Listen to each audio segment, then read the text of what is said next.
Hey, listeners, welcome back to the Farm4Profit Podcast. You got Tanner and Corey sitting in studio here, but Dave's also participating on this podcast today. He is, but he's actually competing in an auction contest now, so not really in the intro. We've got a lot of publicity, headlines. What do you call it about water quality, nitrates in the water? What do you call that? Negative publicity. Propaganda? Yeah. Almost? Maybe. But we wanted to bring one of these conversations that we recorded with Ohio State University professor. Ohio State. Very timely, very informational. But when topics like this come about, we appreciate that you guys alert us to that. Farm4ProfitLLC@gmail.com, 515-207-9640. A lot of great perspective in this interview that we're going to share with you. We also want to share some perspective from our audience. We had a listener write in that said he and his wife are in their 4th year of farming. Okay. So they each have off-the-farm jobs, but they've been listening to our podcast and really appreciate all the work that we do. He said his top 3 favorite guests have been Dr. Murdoch, Eric Reed, and Gunny Krebs.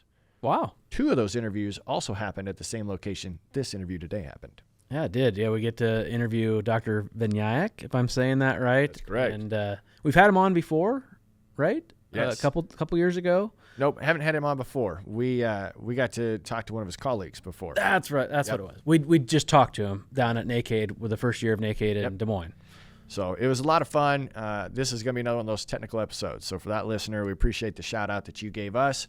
It should provide some really good sight and maybe some fodder for conversation when you have some of those tough talks. Yep. Let's get into that interview now. Have some fun. We're here. We're back. The NACADE conference, day 2. That's right. Listeners, welcome back to the Farm4Profit Podcast. We are excited to share the conversation we've got coming up with you. I don't know if you can tell it in our voice. How you doing, day 2? You sound good in the morning. I think our voice is better in the morning. Yeah? A little gravel, light coffee. Yeah. Yeah. We just need to take naps before every interview, so you kind of wake up and you're like, here I am. I feel great. Good. It's great. It's crisp outside. It's warmer today. It's warmer today in here. That's I always feel better when we have waffles. And when we, go on the road, Had a waffle. we get waffles in the morning. I mean, every good, hotel serves breakfast. What is the best hotel breakfast food? Biscuits and gravy. Is it? The most unique is this hotel has pot stickers. Yeah. They do, and rice, yeah. And it was, I tried one. Corey had one yesterday. I tried one today. It was good. It was spicy. I didn't expect it to be Why a is it spicy. spicy? Why is it spicy? Listeners, you obviously know we don't start every show off talking about breakfast, but we thank you for tuning in and listening anyway. Again, if you've got ideas or people that we should talk to, send us an email, farm4profitllc@gmail.com, or Corey's personal email is 515-207-9640. Just text or call. His address will be in the show notes if you ever want to mail him anything either.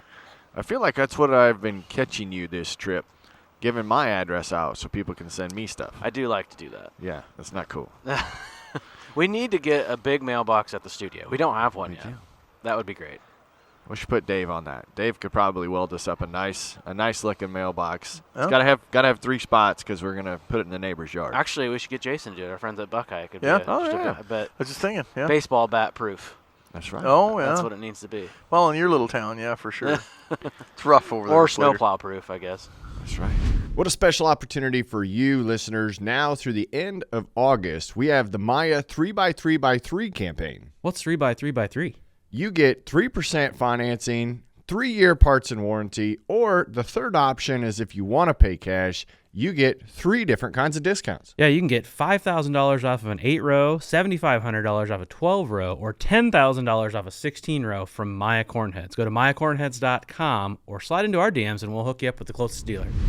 So that's Jason Brown, right? Jason with Buckeye and Justin Brown. Yep. And we've got the third Brown brother here with us on the podcast today. The third brown bag. Yeah. Is that what it is? Is that what it is?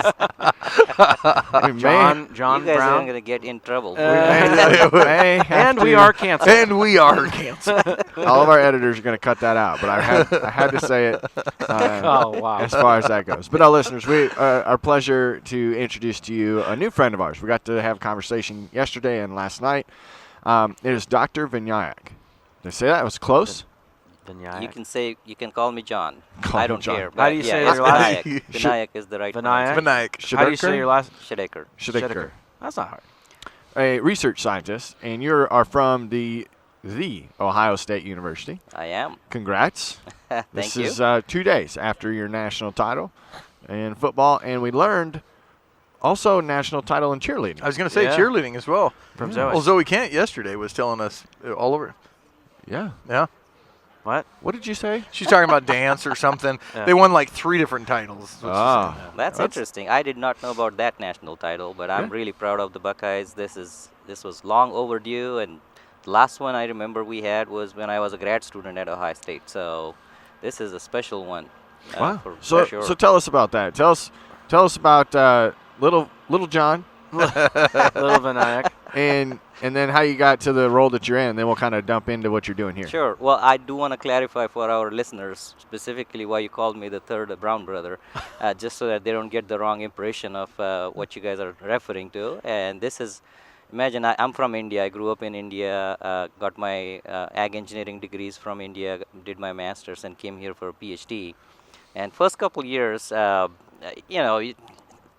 guys use so many unique terms. Yeah. It takes a while to learn the language here, and first couple years. So the word brown, or the reason I'm the third Brown brother is because my advisor's name was Larry Brown, my PhD advisor, and I used to introduce myself to be member of the Brown team. Oh, yeah. Mhm. So it ended up. It took me a couple years to realize what context that can be used in. And Yes. I kept wondering why people were kind of shocked when I would introduce myself as Member of that. the- And, I was shocked when Jason told me the story. I'm like, I have to use that. Like, it's going to come off maybe inappropriate to begin with, but it's a story that had to be shared. Yeah. We're not racist. well, so continuing my story, I did my PhD at Ohio State. As I said, I worked with the state specialist for water management there, who was my advisor. And I never left Ohio State. I finished my PhD, got different positions within OSU, and actually ended up being a faculty member at The Ohio State University in the Department of Food, Ag, and Biological Engineering. So I actually get to do what I love, and I actually get to do what I love with people that I have networked with and with the communities that we have already connected with in Ohio. So majority of the focus that I have for my program is drainage and water management. So that's pretty much what I do day in and day out. Not a farmer, don't have a farm background, but I do hang out a lot with farmers, drainage contractors, and we work hand in hand with them for our research and outreach and education. Is there a train tile in India? You'd be surprised. There has been drainage in India since 1970s. Unfortunately, they don't have the kind of technology we use for installing drain tile. But one of the reasons you have need for drainage here is just to get rid of water. Imagine hotter climate like you have in India. We have a different issue. We have too much evaporation bringing salts up to the surface, Oh. causing salinity issues. And you see that here in North Dakota, South Dakota, Minnesota in some cases. So getting those salts out of the system, you have a need for drainage. There are some areas that are waterlogged because they irrigated too much. Right. So there is drainage in northern parts of India, western part. It's not much. They went from like 500 acres to 17,000 acres in last 10 years in the state that I come from recently. So it's growing. There are pipe manufacturers that have started manufacturing corrugated plastic tubing, perforated tubing. So, but no, not a single drainage plow. Wow. We got to get a Buckeye over there. Yeah. I want to back up a little bit, though, because we don't get a chance to interview very many people outside of the United States. So Yeah. what was life like growing up in India, and how did you get to the decision that I'm going to go to the United States? It was an accident. Yeah? I had no clue I was going to end up in the United States. I grew up I'm a city boy. I grew up in mostly cities, but my parents had small villages that they grew up in. So every summer vacation, we would get to go back to the villages, watch our uncles and relatives do farming. We got we got some taste of farming because of that.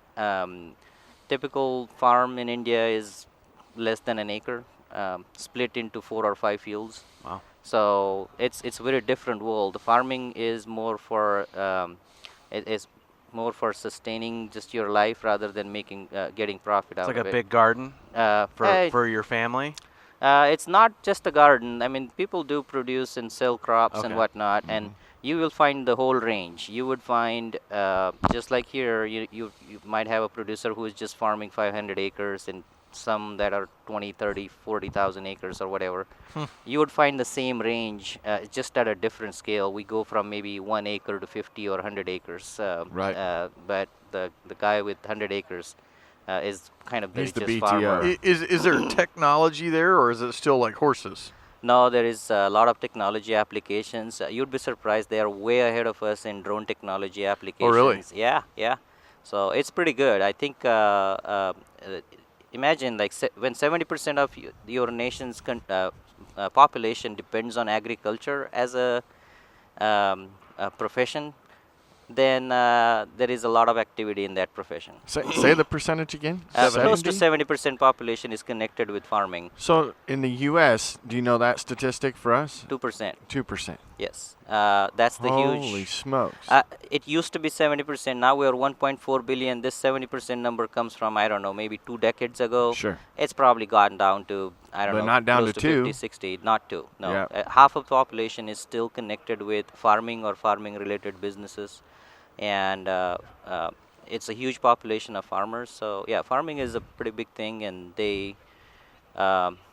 You'll find all the variety. Like there's people who have not changed their way since, I don't know, 50, 60 years, and there you'll find people that are way ahead of us. They Way have ahead. access to your YouTube channels.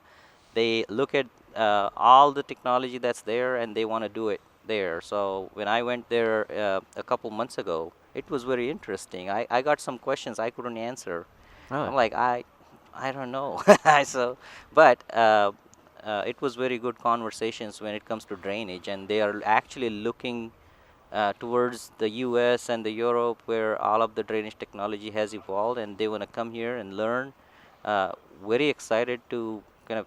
They had really unique questions. I had really great time talking to them about just drainage. So you did undergrad in India, and then you Yeah, what does schooling look like in India? Yeah, Is it- what's that look like? It doesn't look much different than what it is here. Okay. But the difference is we don't have that much of a student loan.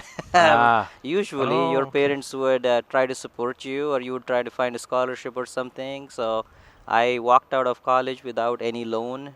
That was the big difference. And then I got into my master's program within India, and that institution actually gave me a scholarship. So I never had to depend on my parents since then. But parents value the education for their kids so much that they actually invest into it heavily and try to support them at least through the college.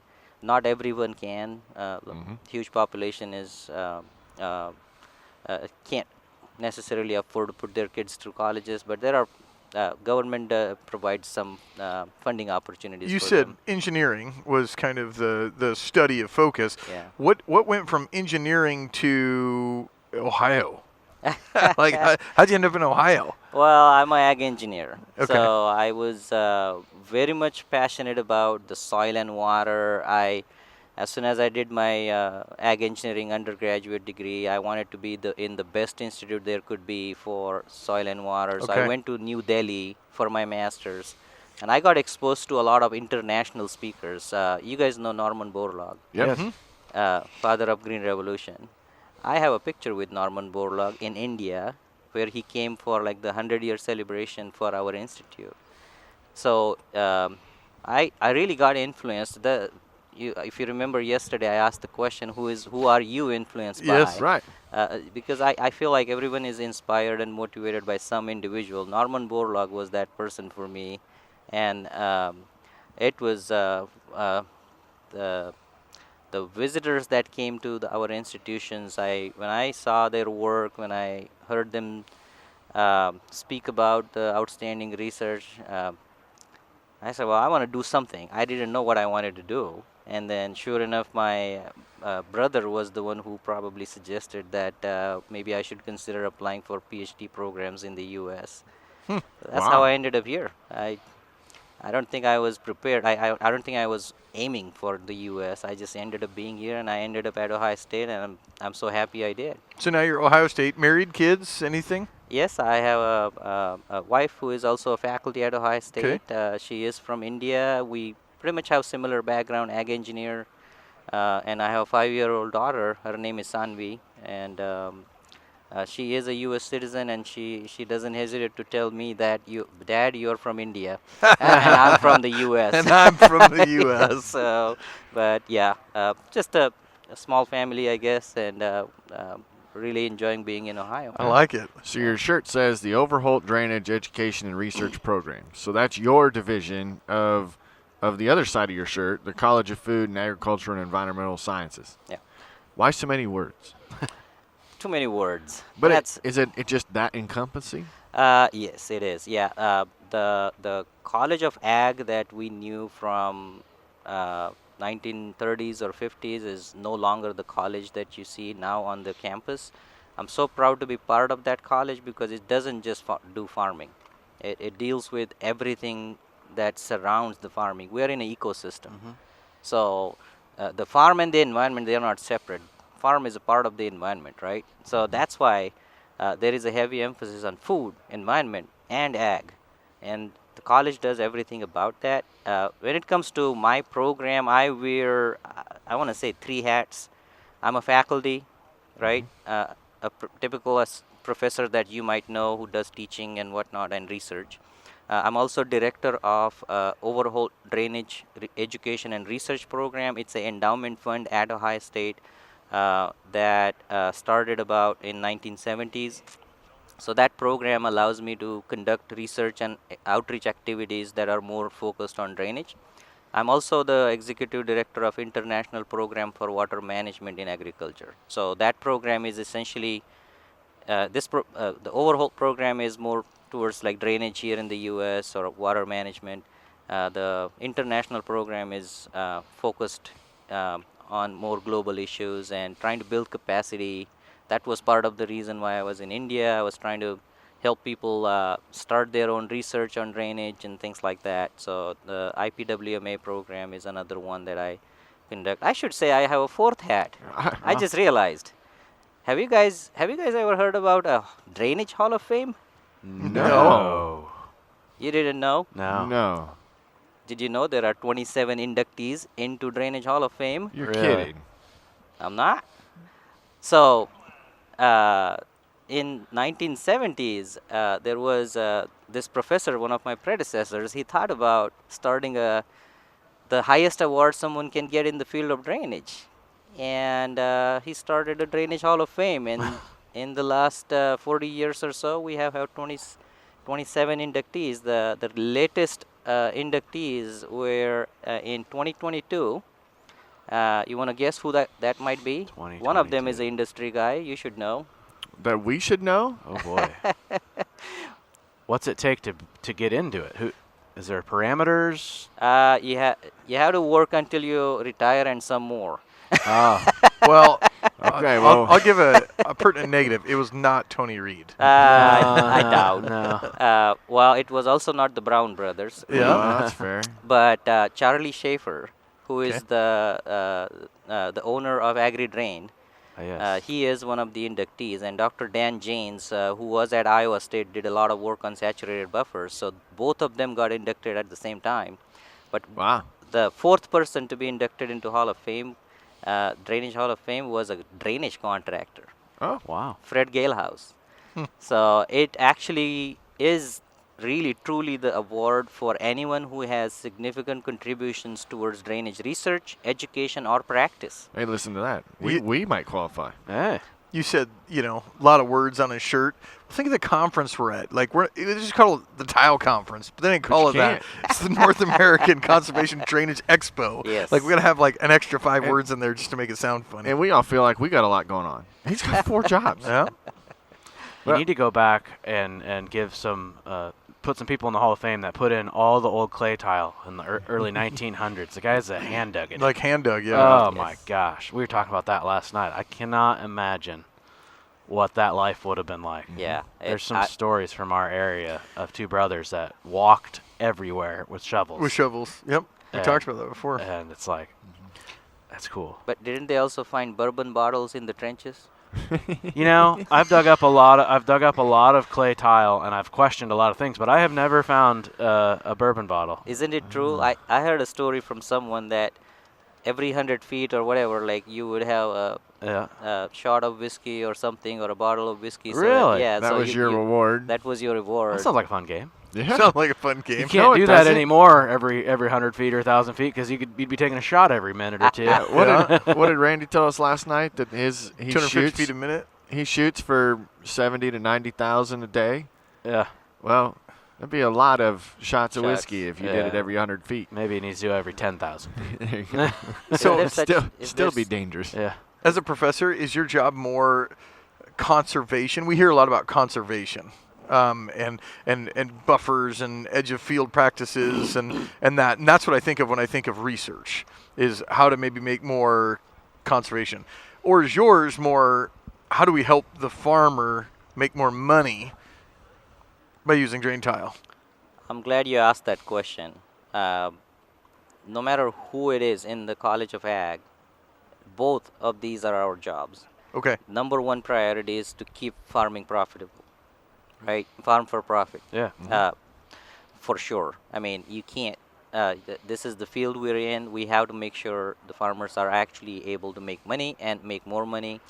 But at the same time, we also have to make sure that we are able to do it sustainably, right? If you're putting too much pressure on your resources, if you're putting too much pollutants out there, then someone has to figure out a way to do it better. There is a way you can do it better. And all we are doing is it's a pursuit for doing it better, Yep. if that makes sense. So my program does heavily focus on two aspects. How do you make this is what the training program is about. We train people on how to design drainage systems, how to install drainage systems, how to manage drainage systems. And it's all about drainage as a practice, how that can be profitable for the farmers. But we also try to do it in a way that maybe you can tweak your design a little bit so that it doesn't stay drainage, but it's actually conservation drainage. Wouldn't that be nice? So we're 25 minutes into it, and the reason we requested an interview with you out here at the show is one of the presentations you're giving is, can drain tile do more than just drain? And that caught my attention because we've done episodes and we've explained that some of the highest ROI opportunities that you can have on your farm is to install drain tile. It can be expensive right up front, but you reap the benefits, and we can see anywhere from a 3 to a 7 year payback. Like, we've done those conversations about what drain tile can do when it drains water away. Mm-hmm. But what entitled you to title your presentation that way? Because doesn't tile just take water away? Yes, it does. And aren't we happy that it does and it's doing its job and it's a no-brainer? Mm-hmm. Excuse me. Losing my voice already. Not used to this. Good start to your day. Good start to the day. It's all the lemonade. Yes. Isn't it nice that you have an outlet that you put in, and you put it in once and then you forget about it for 30 years. You don't have to come back to it ever. You know it's doing its job. Don't you think we've been thinking the same way for the last 100 years? You put in an outlet and then you forget about it. Do you think about that? Do you have that mentality when you're looking at your machines? Nope. Or your tile plows? You're always looking to improve them, aren't you? Yeah. You're like, well, I could do this. I could customize this toolbar a little bit this way and that way. And then you're thinking about every aspect of your farm business in a way that this could be better. And then you have this 50-year-old tile taking water out and you're not even thinking about it. How long does anything that you have in your house last? Not very you long have anymore. drainage. You have drainage, water going out of your house, but you once in a while you got to think about it. So I kept thinking maybe it is time for us to think whether drainage can be multifunctional. Isn't that awesome? Like, it can do a little more than just getting the water out. The first thing it can do is maybe keep that water in for the times that you need the water, Okay. right? When do you need drainage the most? When there's too much. When there is too much water, but around planting time, you can't even get into your That's field fair. Yeah. unless the tile has done its job, Mm-hmm. right? Okay, well, I agree. Then it's the conventional drainage. You need it the most.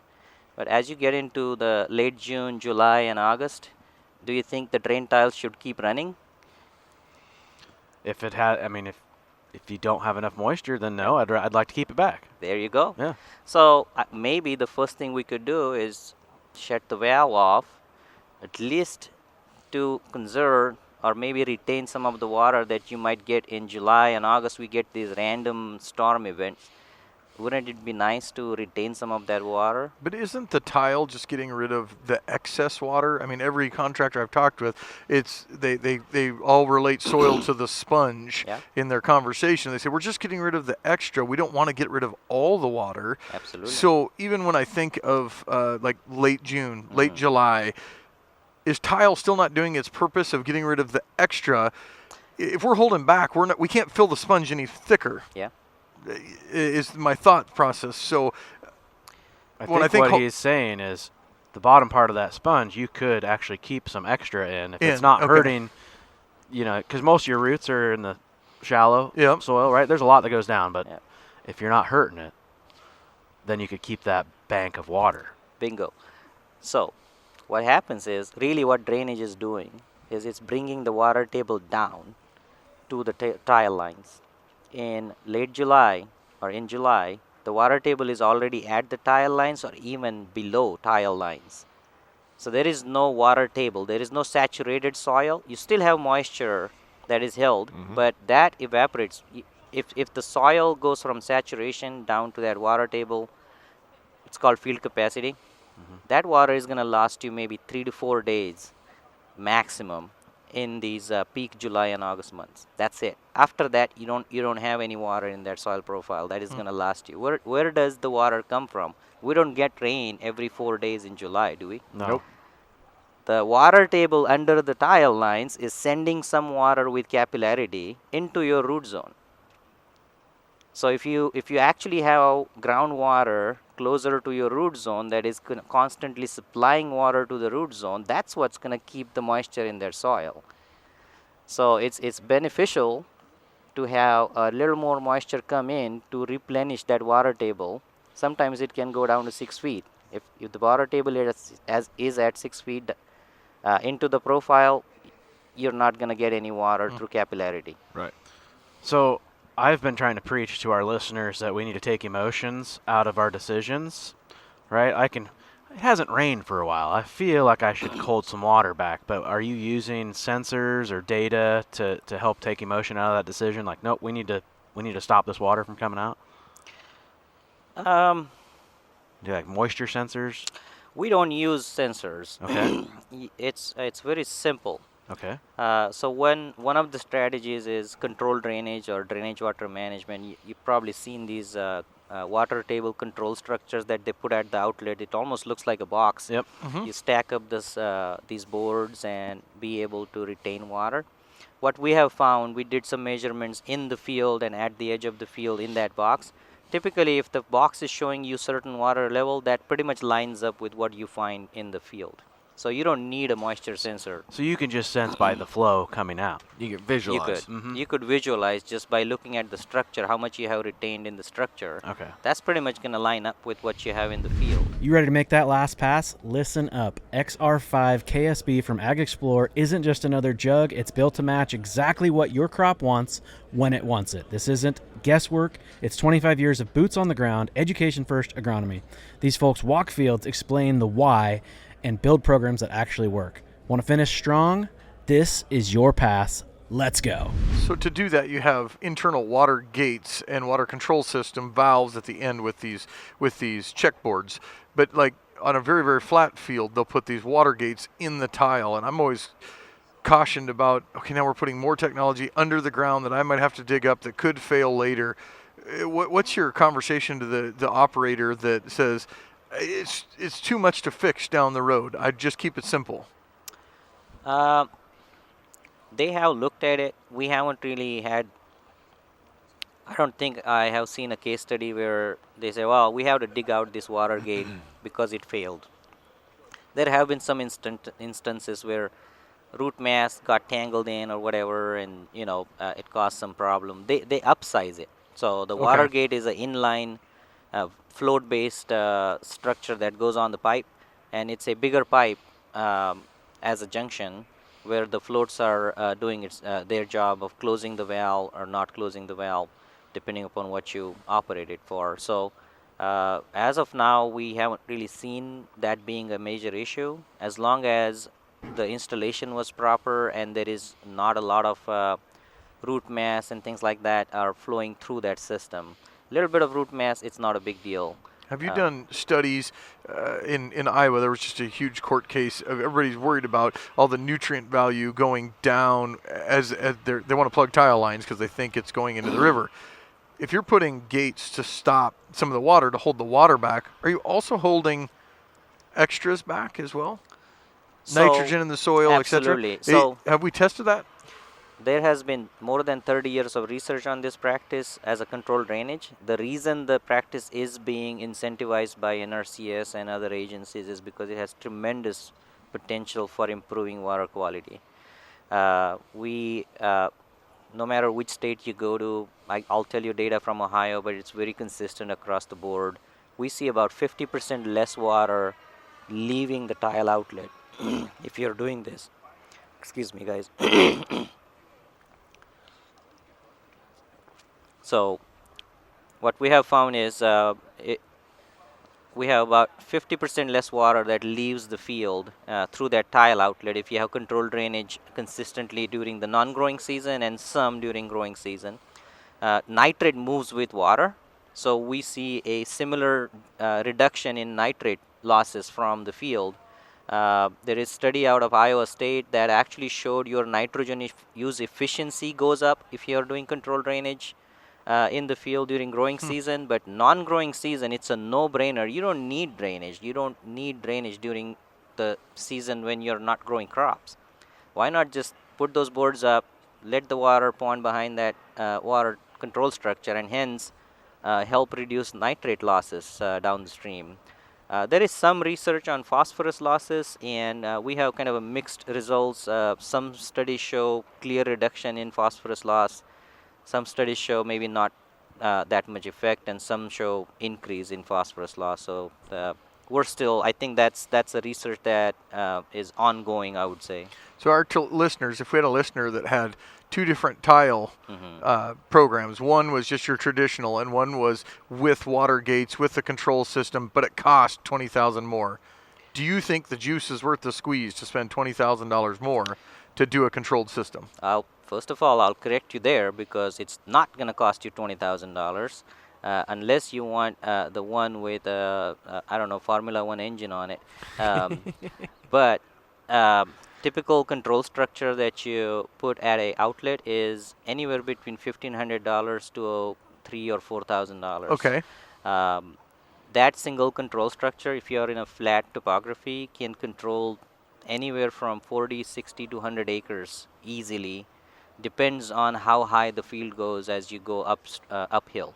Gotcha. So Dave is actually referring because he had an NRCS plan to do some control gates, and it wasn't the structures. I mean, the structure did, $1,500 a piece, but what had to change was they engineered the tile system. They had a larger pipe. They were holding back more. Double wall. So his from the traditional plan was $20,000 more, not in just gates, but it was more in the pipe than anything. Probably to avoid blowout. And of course, the NRCS will help you pay for the gates. Yes. There is incentive, but they won't help you pay for the additional cost in sizing of the pipe. So as far as I know, the NRCS program would pay for the structure as well as construction cost. Yeah, the labor. There is some, I think there is some provision to get the retrofit paid for as well. Gotcha. I would say, Dave, you made a mistake when you actually put your system in. You should have hasn't thought put it about a in yet. control structure. Okay. Yeah. So you're He's Still still working through it. researching. Yeah. He if still you're makes lots of mistakes. Yeah. that's what I'm trying to suggest is as a tile contractor, you need to think about your client, not what they are doing now, but you need to think about what they're going to do in 20, Okay. 30 years. My back of the envelope calculation tells me that any producer here in the Midwest that is growing grain crops is going to have to think about water as a necessity in July and August. It's not happening as much right now, but it is coming. It's maybe happening to a lot of guys now. They're not realizing it. We have climate scientists in Ohio. They say Ohio's summer is going to look like more like Arkansas summers by the end of this century. That really worries me. So that's why I think, imagine if you're a tile contractor or if you're a designer, you should really think about what the future lies ahead. It would be very easy to make provisions for a drainage water management structure when you're designing system for it. If you had to do a retrofit, then you had to do a retrofit. We had some economic analysis done. In Ohio, we have found about 6% yield increase for corn, which is about 10 bushel on average over 15 years. In dry years, that yield increase was more like 15%. Wow. So you Don't mentioned you think that structure will pay for itself if you actually sounds invested like in it. it? Yeah, And 15%. You're saying retrofit, so that means you've got people putting these gates in on existing tile systems. I have talked to many producers who, if they buy a new piece of land or if they rent a new piece of land, the first thing they do is, if they already have a functional tile system, the first thing they would do is buy a control structure out of pocket, install it there, because they know that it's going to pay for itself within a couple years. See, I think you should try that. I think you should buy. I don't know how many outlets were in that plan. Was it just one? Just one outlet, so 80 acres, one outlet, but there was 4 water gate valves, very flat. So to get the water to not just bundle up next to the control valve, they had to keep it back halfway through the field and halfway through the field. So it ended up with 4 control valves back through the proposed plan versus just exiting right out, into the drainage ditch that happens to be right next to me. And that does add to the cost. I agree with you. Yep. There is another way to make a little more money. I call it reverse drainage. People call it sub-irrigation. Yep. You could think about putting some additional water with controlled drainage.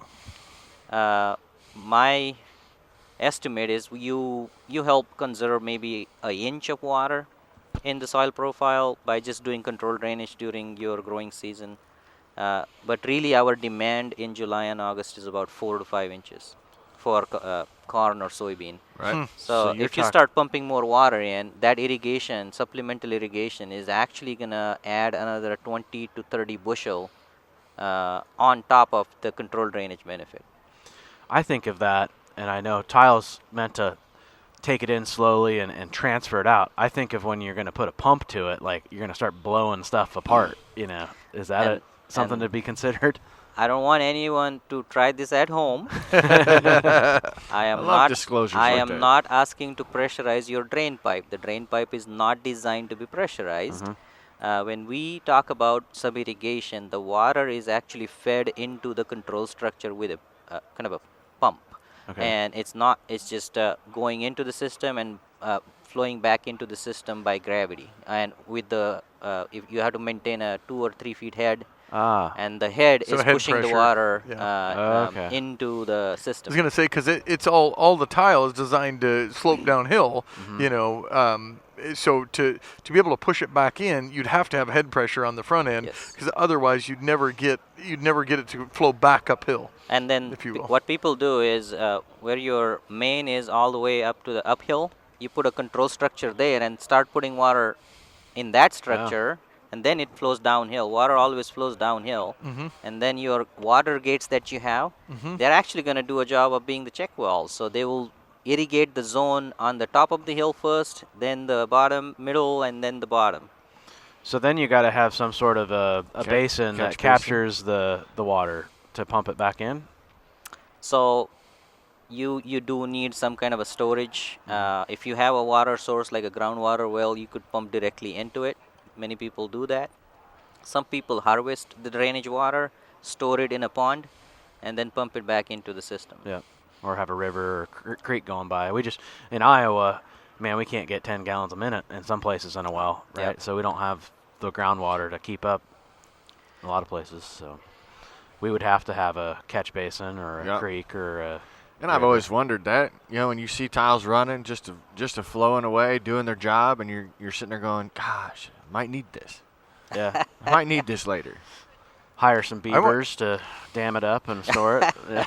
I got some real mucky soil, and about 3/4 of a mile away, I have sandy soil. I live on Sand Hill Trail. Uh-huh. I'd love to take all the water out of the mucky soil, or half of it anyway, and put it over on the crops on Pump the it back up there. on the Sand Hill Trail. Yeah. Yeah. Well, here is some numbers for you, I guess. During the non-growing season, between October and April, you discharge about 10 to 12 inches of water through drainage. And during growing season, it's like 2 to 4 inches that goes out the outlet. Okay? 2 to 4 inches is like the average. And most of it is gone thought it in was like 6. June. But wouldn't it be nice if you could just take maybe half of the water that's leaving your outlet during the non-growing season Yeah. and store it somewhere and then use it for irrigation? It's easier said Yeah. than done. We had a project at Ohio State where we built a pond. We have a center pivot system that is going to be used, and the whole project cost 6 digits. So more than $300,000 for the whole project. So the good news is there are practices. NRCS has funding programs for even drainage tailwater recovery. There is a irrigation tailwater recovery that happens a lot in South, and farmers actually get paid for building their ponds. Wow. And 2 years ago, the drainage researchers, they actually were able to get NRCS to make that change. Now the standard is irrigation and drainage tailwater recovery. It's practice standard 447. That actually has the you have the ability to get that through EQIP. Unfortunately, NRCS in our region isn't used to funding that kind of a project here. So I'm hoping it will come soon. Right. How do we convince people to do this without having to be paid for it? So, like, if I paid you to give a review on my company, it's kind of disingenuous. You were just paid to do it, so you did it. A paid sponsorship, whatever. I don't feel that agriculture's ready to just do this because they got good data though. the warm and fuzzies to, other than you're going to improve my yield. 6%. If they could tell me they're going to give me 20% more, but everybody's going to give me 20% more. I know. 6 bushel just here, think 10 if you bushel do here, 20 all of bushel those here. All of a things. sudden, we got 800 bushel. Absolutely. That is the reason why they want to pay you for this. Because it has environmental benefits. If you keep half of the tile water out of waterways with a pond, you're keeping half of the nitrate out of the waterways. That's the reason why they want to pay you. And why not utilize that funding? Because you are providing an ecosystem service by building that pond. I know many producers in Ohio who are sold on irrigation. They don't even wait for these kinds of programs. They're building ponds. They're going in. There do is a their lot own. more center pivot systems going into in Ohio right now, in Northwest Ohio, which almost seemed like a far-fetched dream for many people, and it's happening. How important is water? Everything we've talked about is water, either keeping it, letting it go, the timing of when it's there, when it's not, how the soil absorbs it, when it absorbs it. Water. I would argue it's probably on the same level of sunlight. Because if you end up with years that are more cloud cover, or that year we had the smoke and haze cover. I mean, there was a distinct difference in just what crops performance was like with sunlight. You get a drought year, you get a wet year. It's got to be just as important. Do we have better water in the United States than other countries for crops? Water is water. Even if it's bad quality, it's just gonna pollute your soils. Some of it might affect your crops, but water is water. I've been to countries where they literally use wastewater for irrigating. A lot of heavy metal problems in the soils. They still produce crops. They can produce the crops that are not food crops. So water is water. It doesn't matter how bad or good it is. It does matter how bad it is in many cases if you're trying to produce fresh produce or whatever. Sure. But in general, all they care about is, the plant cares about just water. And I agree with you. Water is the most important factor, probably after sunlight or maybe even before sunlight. That would be important. Keeps my job. What about, I've heard some weird things that you could pump CO2 back into through tile. Have you ever looked into that? Up through the soil? I don't know if I have heard someone trying to pump CO2 through a tile system. That would be. You just found this no, next research project. It wasn't tile. It was actually through drip irrigation. Drip irrigation, yeah. Because plants need CO2, and so it was kind of just slowly going up, and they would use it. And That does not make sense to me. yeah, That someone told me. I saw it on TikTok. It's got to be true. it has to be true. Anything on social media has to be true. So that's You heard it something here that first. You guys need a fact checker for that. Yep. My scientist brain tells me that CO2 in a soil profile for plant growth, kind of a mismatch there. CO2 is part of photosynthesis procedure, but it has to be Above CO2 ground. respiration.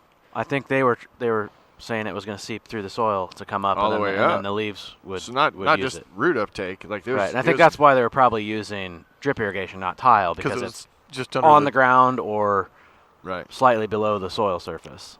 Maybe. Yeah. Maybe. It's one of Interesting. I've always had the theory, if you see the CO2 in the atmosphere, it follows the trend line of corn yield, Yeah. almost mirrored, right? Yeah. So Yeah. talking about the trend line and the crop yields, I think one thing I wanted to mention, the connection between water and crop yields. If you look at the crop insurance data in the last 30 years and divide them into categories, and for majority of the Midwest, over 70% of crop loss reported is related to damage caused by too much water or too little water. So either drought or wet conditions causing crop loss is the primary reason. So if you talk about yields, the water is the biggest uncertainty in your operation. You talk about risk management, right? Yeah. That is the biggest risk in your operation even today. And unless we think about actively managing that risk, we are not going to reach our maximum potential. You made a comment a little bit ago, and I haven't said anything since it. You said water pollutes the soil, and I just stopped. I'm like, what? Water's good for the He soil. was talking about some water. But Yeah. you said it can, either way, it will pollute the soil. Do you have context to that? Like too much is bad? Sometimes I speak too fast and I say things that people keep thinking about, but in my brain I'm thinking about the whole process. So you asked me about quality of water. Yeah. How does it matter or not? If you are bringing bad quality water, let's say water with wastewater, for example, Sure. which Yep. has a lot of different contaminants, they do get deposited in the soil. That Yep. doesn't mean that all of them are going to be taken up by the plants. Okay. So that is the difference. Yeah, but and you mentioned early on too when there is a more heavier salt contained. India. Yeah. Yes. Yeah. That you have higher saline soils. I could totally see And that. a lot of that issue is it could be salts that the water is bringing with it. It could also be the soils that have in deeper layers, they might have very high salt concentration. If you go to North Dakota, South Dakota, you might have some soils that naturally have very high salt content in the deep soil, and when the capillary action is bringing that water up, it's Yeah. also bringing those salts up in We- the root zone. We see this all the time. Corey will drink bourbons for like the whole evening, and the next day the whole truck's polluted. No, never. Never. It's usually those dark beers. Yeah.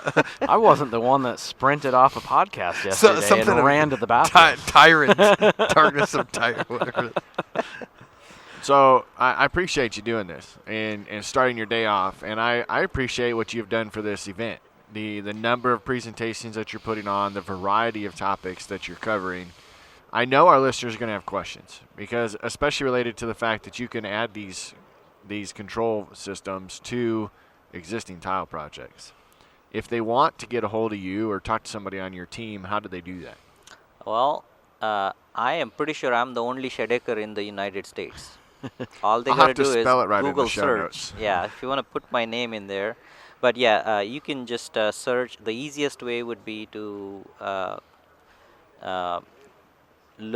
Google search Overholt Drainage School or Overholt Drainage or Ohio State Drainage, and you should be able to get to my website. The website is pretty simple: go.osu.edu/agwater, and Okay. that's it. We have plenty of resources on that website. A lot of times I do not suggest that you go to my website. I suggest that you go to a regional website that we all have contributed to, and that website is called transformingdrainage.org. Oh, And that website has a lot of resources on being able to retain water, all of these up and coming practices that are going to help us retain more water in the profile.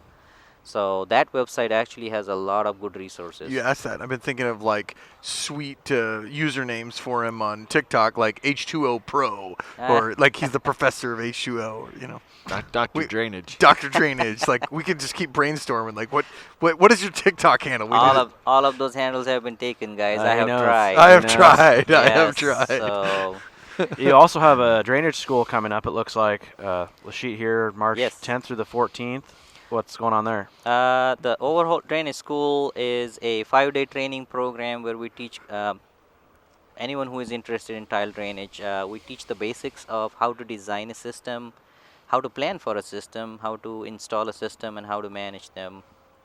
We bring in experienced contractors, engineers. I actually get to teach only 2 or 3 lectures out of the 5 days. 25 instructors, typically 50 to 60 Wow. students. And it's a very hands-on training program. Who do you want to come to this class? Contractors or farmers? We have a mix of farmers who are wanting to do their own drainage installation. Okay. We have contractors. We have employees of big contractor companies that consistently send their employees to us. We get soil water district people, engineers from NRCS, anyone who wants to learn more about drainage design. They come to us. I have a group of 6 people from South Africa that is coming to learn about drainage design this year. And it's going to happen on March 10th through 14th in like Lima, Ohio. I feel like the guy we had lunch with yesterday. That would be Yeah. something right up his alley. Does this cost? This does cost. It's about $600 this year for the first registration. If you're from the same family or company, get a $200 discount. If you have been to drainage school before, you get an alumni discount. So, and then students, I usually just allow students to just join us. It's a complimentary registration. Ohio LICA has a rebate program. If you register and if you're a LICA member, you get $150 back. So we try to make it more affordable for folks to be able to join. So yeah, That's cool. it does cost though. Need a Farm4Profit code. Everything Get you a good. couple $100 Yep. off. Yeah. Everything good costs money. Yep. We get it. It's education. It's worth it. Yep. Paid to be here today. Yeah. Again, this is our pleasure. Thank you for getting up early and coming to hang out with us. Hopefully your sessions go really well the rest of the day, and you don't lose your voice because of us. Oh, thank you guys. I think I did enjoy this, and I want to say thanks to you because I didn't imagine being on this platform ever.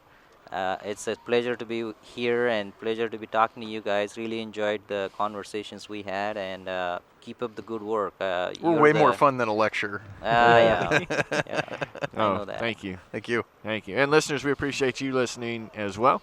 So until next time, have a good one.